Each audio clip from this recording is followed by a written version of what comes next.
Welcome to the inaugural Helion Talks podcast. This is so exciting, and this is a collaboration between Helion and Underground Strategy with Max Lauke and myself, Tony Garcia. And today we have the CEO of Helion, Duncan Rogers. It's a big pleasure and a warm welcome, Duncan. Thanks very much, Tony. It's great to be here and to be talking military history. Oh, that's great. And for our listeners, Duncan and I have known each other for quite some time. We get on really well. Duncan, I hope it's okay if I say it like that. And it's a pleasure to sit down with you and learn a little bit more about how Helion came to be and your passion for military history. Brilliant, Tony. And I guess from my perspective, it would be really good for me just to say a bit about why Helion has come about and kind of the road to Helion. I mean, for me, military history was a passion from as young as I can ever remember. I was walking around with books, with model soldiers, with stuff from literally being a dot. I just grew up with it, grew up surrounded by it with grandparents and my dad. And I can't ever remember a time when I wasn't really into it. And then I grew up and went to university and read history at university. And at that point, everybody would be thinking, it's a bit of a no-brainer, carry on into military history, but it didn't quite work like that. I thought, well, I was to be an accountant. And I tried that, and I found for me that I needed a vocation, not a profession. So after trying that for a bit, I just set up Helion in 1996 when I thought, I really need to do something that I'm absolutely passionate about. And I can't believe how many years have passed since then when I reflect on it today. But we've published our first book properly, I think, in 2000. And then we've gone on, obviously, since then, and we've published, well, it must be about 1,500 books now, which is another figure I find amazing when I look back on it. But the thing that drives me is what drove me then. It's that I'm just passionate about the subject and the people in it. And for me, it's about the stories. One thing that I think will surprise our listeners, Duncan, is that you once told me, and again, I hope I'm not saying too much, that you sometimes publish books just because you find them really cool. And I know there's, of course, a commercial aspect that you consider, but I think this part where you want the voices of authors to be heard is really interesting. Yeah, absolutely, Tony. That's a really good point. I do really have a strong belief that whilst we've got to cover what we could say the general bases and the big topics and things, say, like the Battle of Berlin, 1945, there is a place, or there should be a place, where we can publish things which are really important when we're looking at knowledge and topics that don't get the coverage they perhaps should. And that might be different regions of the world or more obscure conflicts or nations. I'm a big believer that everybody has a voice. And if I can facilitate that and bring some of these stories out to people, then I think that's a really good thing. And it's something I'm really do enjoy doing. And I always love the fact that we get proposals and ideas from authors on all kinds of things. And I generally try and be very open-minded about what we're going to publish. And yes, I'll always be looking for things that are going to be commercially successful and that tick certain boxes. But as you said in your point, it's also really important for me personally that we allow a space for stories that perhaps wouldn't otherwise get exposure. Thanks, Duncan. And you mentioned this process of setting up Helion.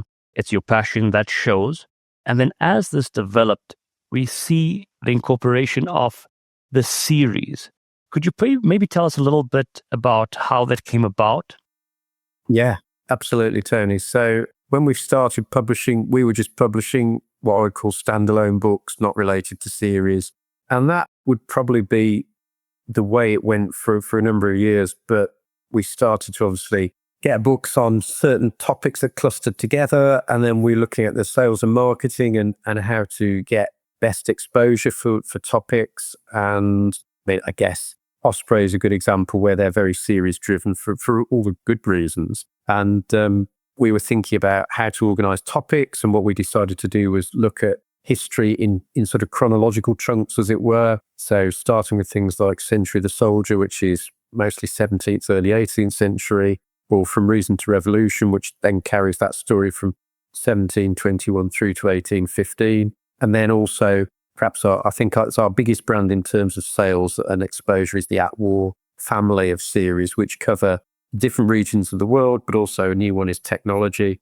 And we found that that's a really good way. It works really well for us as a publisher, where we can put books in series that make sense and they stack up. But it also seems to work really well for the readers and for the trade, because there's an identifiable brand, there's an identity. These stories can be put together.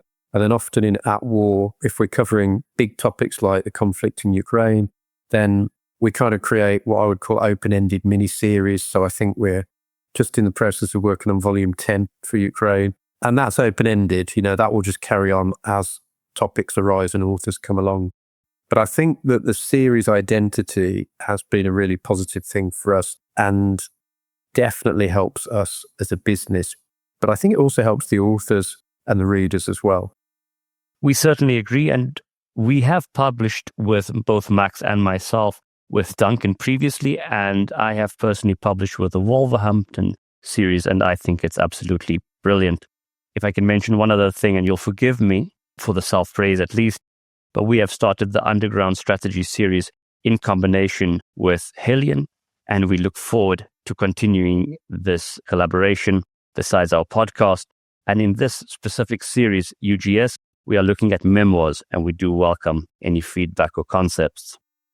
Absolutely, Tony. Yeah, that's something that we've got coming up on the horizon, which you and I have really been talking about, and I'm excited about that. I think it's another great idea, and I think it's very representative of how I like to work, which is I love to throw ideas around with like-minded people who are also passionate about the subject. And, there's nothing better than having conversations and having ideas and saying, well, I would really like to do this. What do you think about that? And kind of collaborating and creating something together. So yeah, the forthcoming series with UGS, which I'm really looking forward to doing, because again, for me, it's giving exposure to stories that need exposure. It's coming up with things that perhaps wouldn't otherwise have come our way.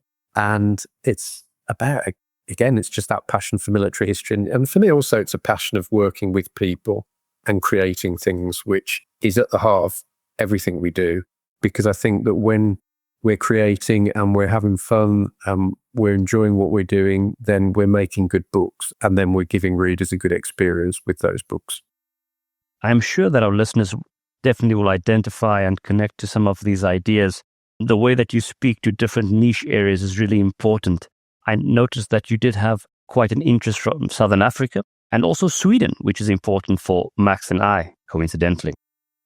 Yeah, absolutely. Those 2 points are really good ones. So South Africa came about a number of years ago when I think we just started receiving a few manuscripts relating to the border war, South African Defence Forces.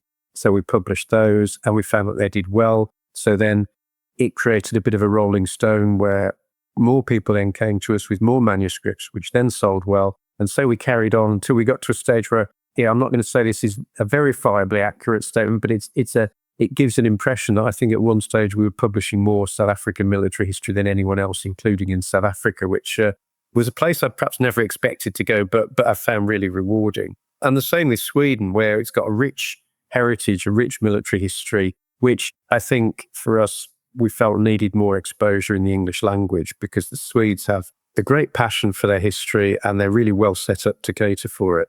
But I think for us, it's about bringing that to an English language audience. And I guess in a similar way, I'm thinking also about things like the Latin America At War series, where again, we've got some topics which on the surface are incredibly niche, but clearly is a demand for them because we do books and people buy them and they buy them around the world, which gives me a great deal of satisfaction that our audience is so international.